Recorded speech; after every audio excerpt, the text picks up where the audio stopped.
Assalamualaikum warahmatullahi wabarakatuh. Shalom, Om Swastiastu, Namo Buddhaya, dan salam kebajikan bagi kita semuanya.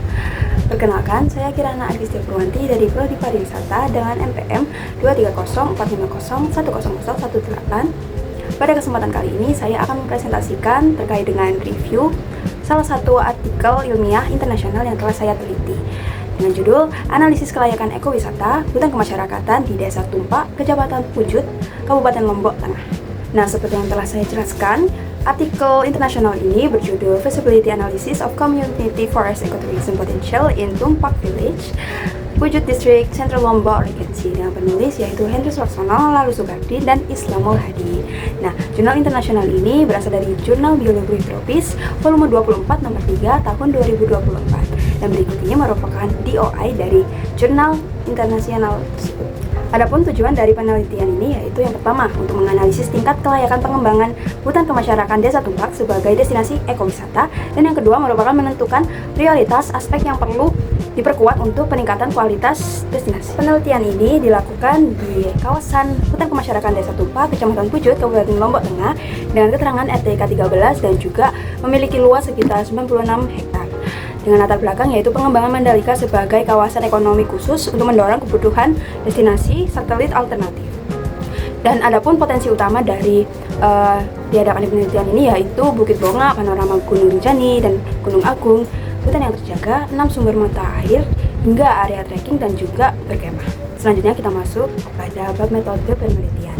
Yang pertama, penelitian ini menggunakan pendekatan kuantitatif dengan dukungan adanya kualitatif dengan metode utama yaitu melalui survei dan juga scoring berdasarkan pedoman resmi ADO ODTWA, yaitu analisis daerah operasi objek daya tarik wisatawan. Nah, adapun teknik dari pengumpulan data penelitian ini, yang pertama melalui observasi. Observasi lapangan ini dilakukan dari dua aspek, yaitu aspek biofisik atau melalui kehidupan dan juga lingkungan yang tidak hidup, dan juga ada analisis topografi yang dimana menganalisis karakteristik dari area yang diamati. Yang kedua, ada teknik pengumpulan data melalui kuesioner yang disebarkan ke 30 wisatawan. Lalu ada wawancara secara mendalam yang dilakukan dengan 40 warga lokal, 15 pengelola, dan juga instansi pemerintah. Dan yang terakhir, yaitu melalui studi literatur, yaitu melalui dokumen, spesial, jurnal, hingga data pemerintah. Selanjutnya ada temuan utama hingga indeks kelayakan secara keseluruhan. Nah, indeks dari kelayakan totalnya pada penelitian terhadap hutan kemasyarakatan ini yaitu sekitar 75,35% dengan klasifikasi sangat layak dan memiliki kategori tinggi dengan presentase sekitar 66,6%. Nah, dengan aspek interpretasinya, kawasan hutan kemasyarakatan Desa Tumpak ini memiliki potensi yang sangat besar dan sangat layak dikembangkan untuk menjadi destinasi ekowisata. Nah, dalam penelitian ini menganalisis 7 aspek kelayakan. Di antaranya yang pertama yaitu daya tarik wisata dengan presentase 68,75% dengan kategori tinggi yang melibatkan keindahan panorama, aktivitas trekking, dan juga camping, hingga keamanan dan kebersihan yang tergolong sangat aman. Aspek yang kedua yaitu aksesibilitas dengan presentase sekitar 63,64% dengan kategori sedang. Nah, aksesibilitas ini memang dinilai kurang karena kondisi jalan yang rusak sekitar 2 km yang cukup mengganggu pengalaman wisatawan.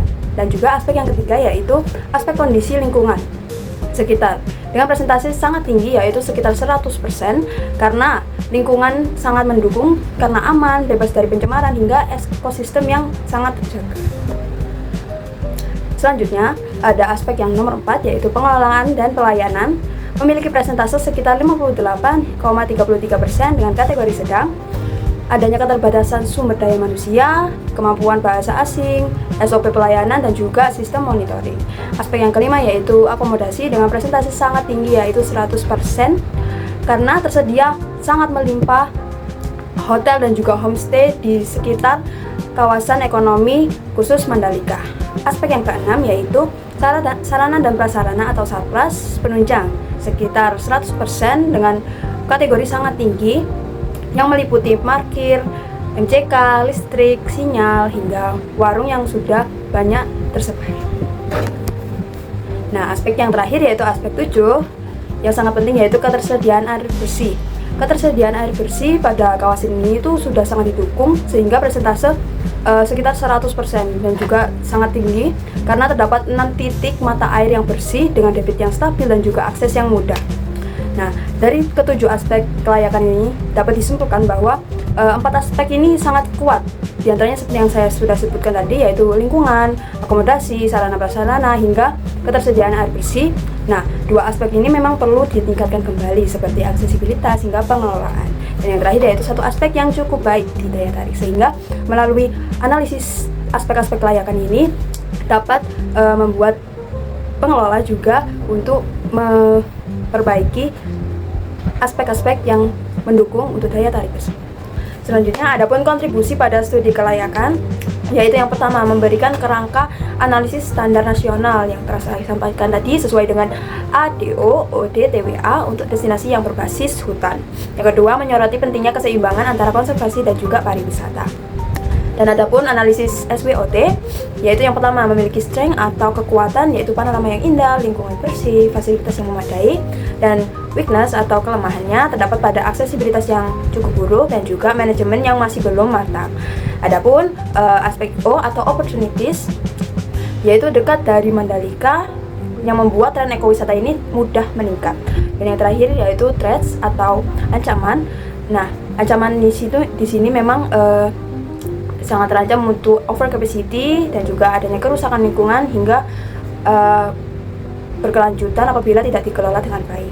Setelah saya menganalisis dari artikel ilmiah internasional ini, saya mendapatkan beberapa aspek, yaitu aspek kelebihan dan juga kekurangan dari artikel internasional ini. Yang pertama, adanya kelebihan. Yang pertama, menggunakan pedoman resmi ADO, ODTWA yang tentunya hasilnya itu terstandarisasi dan juga sesuai dengan panduan tersebut. Yang kedua, menggunakan data primer yang beragam seperti observasi, kuesioner, hingga wawancara. Sehingga data didapatkan dengan banyak melalui berbagai sumber. Dan yang ketiga yaitu relevan dengan isu yang aktual terkait dengan community based tourism atau CBT dan juga ekowisata. Nah, adapun juga kekurangan menurut saya ataupun keterbatasan. Yang pertama, sampel wisatawan cukup kecil karena memang tersebar hanya untuk 30 wisatawan saja. Dan mungkin menurut saya masih kurang representatif. Dan yang kedua, tidak adanya analisis ekonomi. Dan yang ketiga yaitu tidak membahas tentang risiko jangka panjang mengenai degradasi lingkungan hingga konflik lahan. Dan yang terakhir menurut saya keterbatasannya yaitu strategi pengembangan masih belum komprehensif.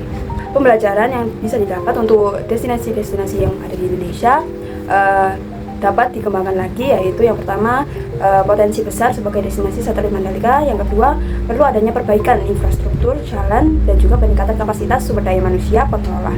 Dan yang ketiga, promosi digital sangat dibutuhkan untuk era digitalisasi sekarang. Untuk pembelajaran untuk Indonesia, yaitu yang pertama, model ini cocok untuk desa wisata hutan yang ada di Jawa, Bali, Sumatera, dan juga Kalimantan yang tergolong kawasan hutannya itu masih luas seperti itu. Dan juga ideal untuk kawasan dekat proyek besar seperti IKN, Labuan Bajo, dan juga Bromo sebagai destinasi satelit. Dan yang terakhir, pembelajaran untuk Indonesia yaitu sangat relevan untuk wilayah dengan program perhutanan sosial. Sekian presentasi dari saya terkait dengan review artikel internasional. Mohon maaf apabila ada salah kata. Wassalamualaikum warahmatullahi wabarakatuh.